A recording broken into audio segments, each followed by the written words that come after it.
What are some of the challenges of working with this population?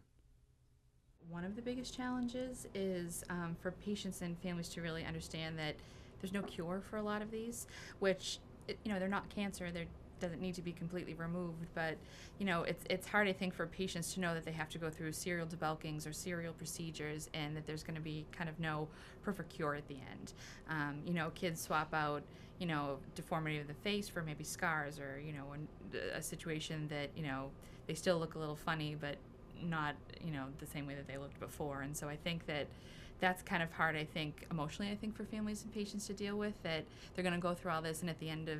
the road, perhaps, they're still not going to kind of have that perfect kind of contour or perfect look that they were hoping for. So that's kind of really, I think, a challenge for us all, is to really know that this is going to be a lifelong process, and there's never going to kind of be a perfect scenario at the end. So I think that's really hard. Another thing I think that is a challenge too is for patients and families kind of coming into the center. Um, I think it's hard when you're coming from the perspective of it's you or it's your child and they're in pain, or that they're having infections, and it's hard sometimes to kind of meet in the middle from the perspective of a parent who wants everything done immediately and perfectly right now, when we know that right now may not be the best timing, or that